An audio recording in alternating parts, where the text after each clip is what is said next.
கொஞ்சம் கம்பல கெலியோய பகுதிகளுக்கு போய் பாருங்கள். அல்லாஹ்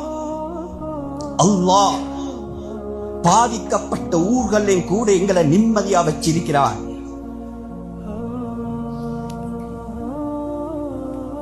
நிம்மதியா வச்சிருக்கிறான். இந்த மக்களை கொஞ்சம் போய் பாருங்க. தன்னிலவு நிலவு இல்லாமல் இருக்கிறார்கள். ஏதோ மந்தம் பிடித்தவர்கள் மாறி திரிகிறார்கள். என்ன நடக்கிறது என்று அவங்களுக்கு விளங்குதில்லை. சாதாரணமான பாதிப்பல்ல,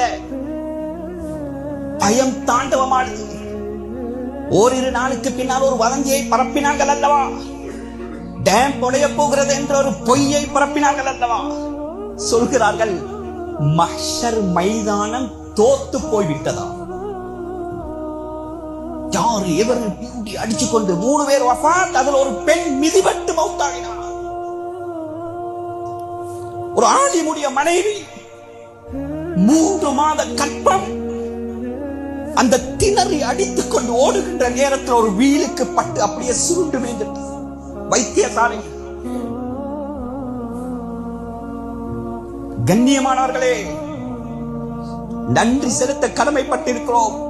ரப்பு சொல்றான், பயத்தை கொண்டு சோதிப்பேன், நான் உங்களை பட்டினியை கொண்டு சோதிப்பேன்.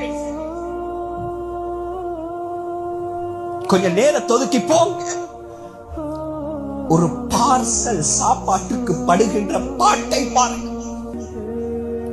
கோடீஸ்வரர் என்னுடைய நண்பர் கொழும்பில் இருக்கிறார். புத்தளத்தை சேர்ந்தவர், மன்னாரை சேர்ந்தவர். 3 நாள் பஸ்ல அவர் ஒரு ஃபத்வா கேட்கறதுக்கு எனக்கு தொடர்பு கொண்டார்.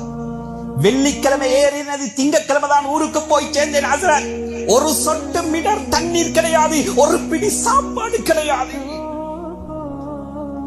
சொல்கிறாரு, அதுல போகின்ற நேரத்தில் சில கடைகள் மூடி இருந்தது. பசியுடைய அகோரம். பஸ்ஸில் இருக்கிறவர்கள் கடைகளை உடைத்து அந்த பிஸ்கட்டுகளையும் சாமங்களையும் எடுத்து சாப்பிட்டார்கள்.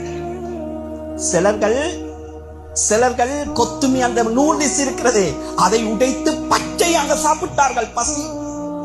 இன்னொரு இடத்துல ஹஜ்ரத் ஒரு இடத்துல நிறுத்தினார்கள். தென்னை மரம் இருந்தது. அந்த தென்னை மரத்தில் ஏறி தேங்காயை பித்து உரித்து உடைத்து சாப்பிட்டார்கள். என்னால் தாங்க முடியல ஹஜ்ரத், அந்த தேங்காய் துண்டு ஒன்றை சாப்பிட்டேன். அந்த தேங்காய் துண்டு ஹலாலா ஹராமா? சுபஹான். சொன்ன வார்த்தை என்ன தெரியுமா? பெரிய கோடீஸ்வரர். ஹஜ்ரத், அன்றைக்கு உணர்ந்தேன், 1 மீட்டர் தண்ணீருடைய பொறுமதியும் ஒரு பிடி சாப்பாடுடைய பொறுமதியும்